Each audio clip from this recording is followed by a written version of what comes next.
Peace, fam. It's your man, Godly Mind State, back at you with another one, man. Go ahead and like, subscribe, and share these videos as soon as you come in the room. I very much appreciate that. I also very much appreciate your time for being here.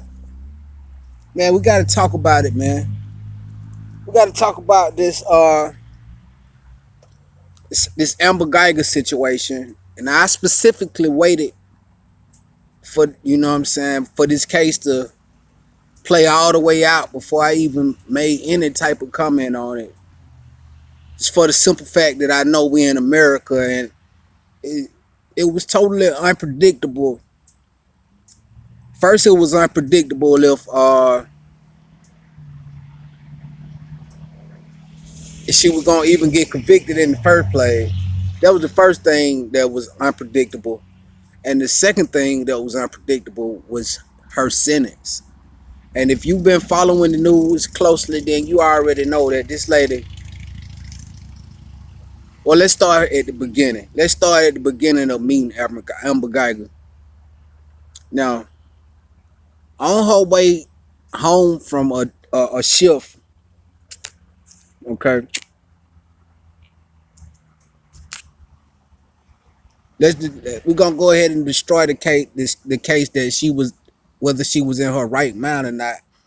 On her way home from that shift, she texting her partner, also an unarmed black man killer. Her partner that she rode with, his name is Riviera, I think his Riviera some his last name. You can Google him, but he definitely killed an unarmed black man back in 2007. But we're not even talking about him. We're talking about Guyger right now. But Guyger texts her partner, who she was also fucking, by the way, a married man. So all of that shit came out in the court proceedings in front of his wife and shit. Good for him.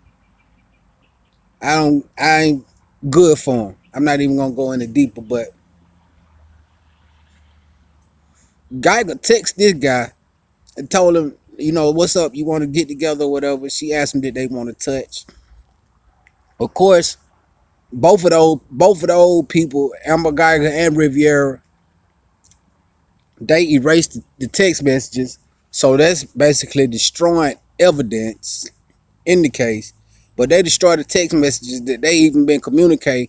But okay, so she pull up to quote unquote her apartment. Well, she get to her what she think, supposedly, allegedly, what she think is her apartment. She get in and somebody is in her apartment.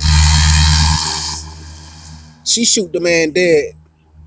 Turn out that it was actually the dude apartment and she was in the wrong apartment. So she was totally in the wrong. Okay. After she shoot the dude, she don't administer CPR. Okay. No CPR. She don't call 911 to try to get, some help. The ambulance or whoever, some medical attention to the man that she just shot. She do none of that, but she texts the dude again, Riviera, her boyfriend slash cop partner. She texts him again. Those messages got erased. I don't know. But anyway, fast forward. Guyger in jail for murder. Now her trial came up last week. Whatever. It was it that she had bullshit. It was a bullshit trial. She did get convicted, but of course this lady right here, the judge. When have you ever seen some shit like this? The judge hugging a motherfucker that you sentencing. I see judges doing tough talk to motherfuckers and trying to scare them straight. I don't see judges consoling motherfuckers like this. So this is a totally weird image right here. But the judge, when this lady, whoever, Tammy, somebody, she get the inclination when the jury getting ready to go back to the deliberate on the trial to come back with the whether she innocent or guilty. She tell them, well, don't forget to Don't forget about the castle doctrine. What is the castle doctrine?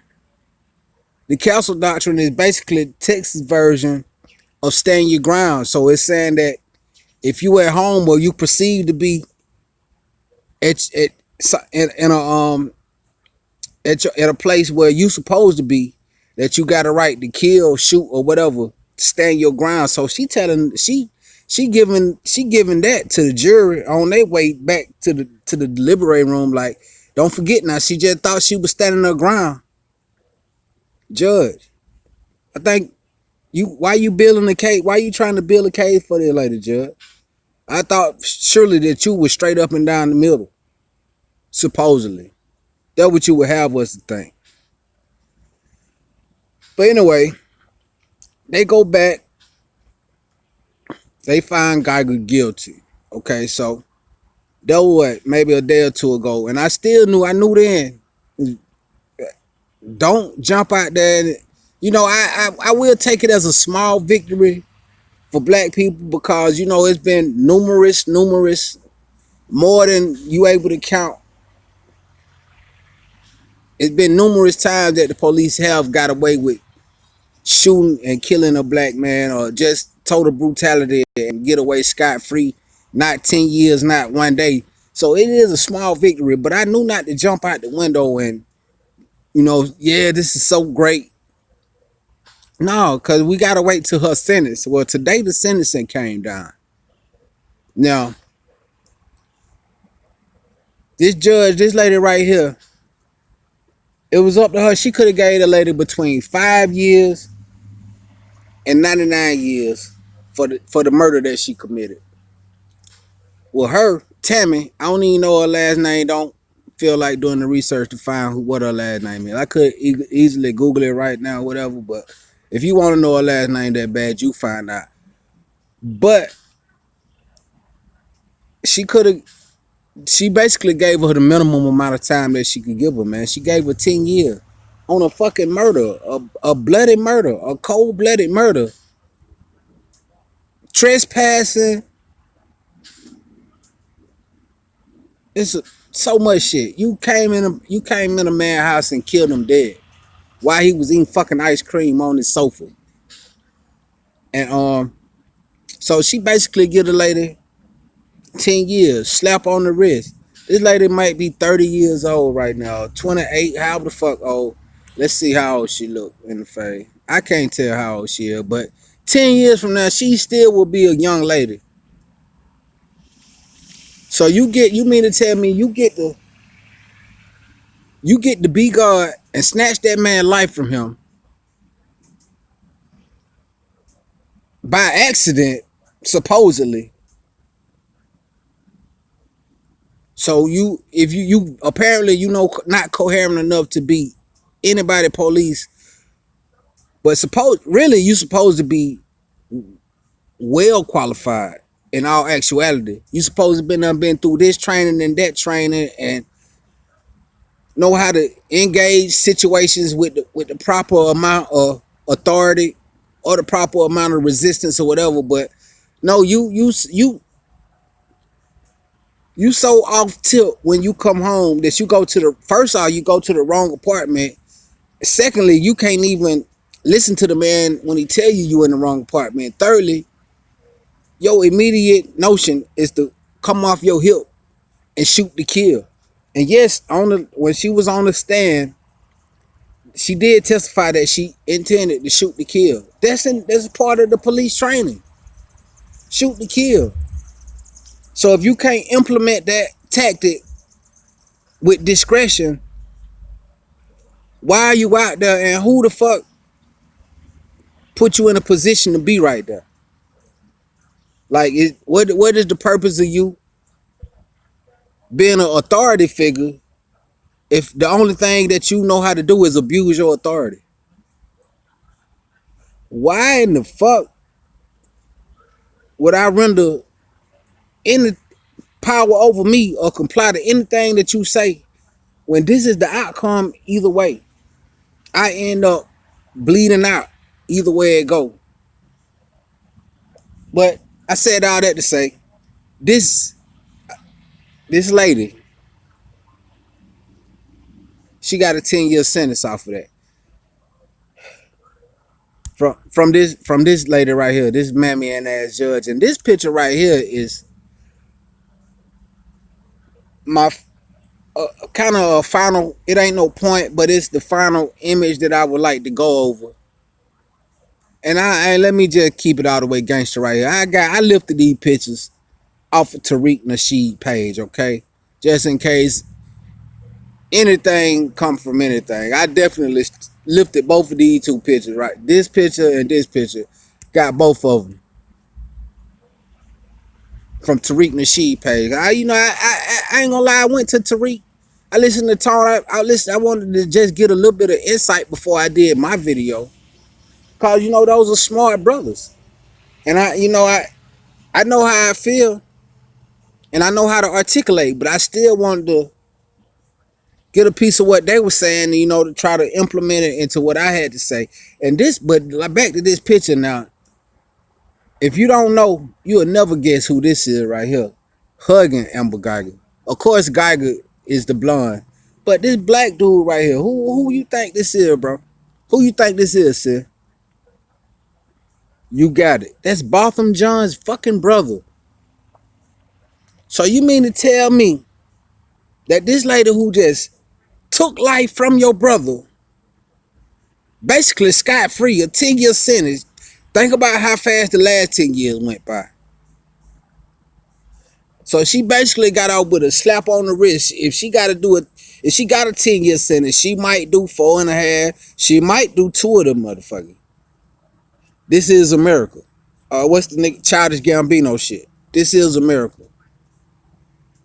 But this nigga, whatever his name, Botham John brother, I damn sure don't want to do no research to find out this nigga name. Cause he a disappointment to everybody that got 1 ounce of melanin in their skin. Cause I'm not holding my brother. I'm not consoling my brother killer. I don't give a damn if you been in jail for 38 years later after killing my brother. I still ain't gonna console you. And it's probably gonna be a problem if I see you on the street. So this is like coonery, Tomism. This is looking for your butter biscuits from the white society or the dominant society, I should say, white supremacy. This is just woeful and awful that you will be in the courtroom hugged up with your brother killer. Like Tariq Nasheed said, the only thing this nigga was thinking about when he hugged this bitch was some white pussy. We all had that before. But my brother killer, come on, man. No.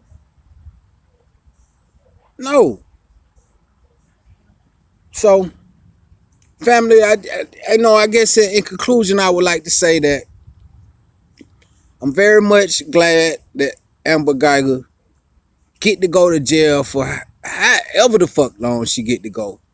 I'm glad that she didn't get out scot-free. Thank to the Most High, to the Creator for that. But she definitely got off on the lighter side when it come to her sentence, man. And I don't want to take credit personally, but I would like to take credit, what I'm saying, as a new member of the black media. This is shit that they've been pushing for years and years and years, to where it can start to be some kind of consequences. Like my guy Black Truth said that, just by law of averages, some of these, if you keep letting all the police go who kill niggas, the public is, they're gonna start questioning that. So maybe shit is trying to come around. It's slow. It's a slow process. Like the Philadelphia 76ers, trying to become a championship contender. It's a process. But right now, if I'm with the way that I'm involved, the way that I feel about this ADOS movement, I feel like it's no other route for me. So I'm definitely gonna trust the process, and I'm gonna play my part in the process to try to keep pushing this ADOS thing to bigger and better until till we at the forefront of society, till we get all the things that we demanding. We not asking for shit. Till we get all the things that we demanding, starting with reparations and, you know, financial reparations and societal reparations. We can just call it all societal reparations, but societal reparations start with the financial reparations. But, you know, I'm gonna keep fighting for this shit, man. I'm gonna keep pushing this shit every day till somebody like Amber Guyger wouldn't dare possibly go and kill or unarmed anybody. It ain't just about no black man, but nobody, where she wouldn't go do this shit to anybody. Well, the police, only time they using their weapon is when they put in a position where they have to use their weapon. This is the society that we pushing for. This is the society that we will not settle until we get where it's an even playing field. Where, you know, just put it like this: I want Amber Guyger to get the same sentence that I would have got if I would have went in an unarmed woman house and killed her. I want her to get the same sentence. So until society reflect something like that, then we'll be out here fighting for this shit. I'll be out here fighting for this shit. Ain't no doubt about it. That's just the way it is. So man, don't hug your brother killer. Don't be Amber Guyger. Definitely don't be this mammy ass judge right here consoling a motherfucking murderer that you supposed to be giving time to, okay?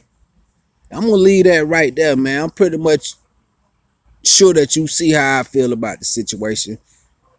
Power to the people. The freedom fight continue. This is what we do.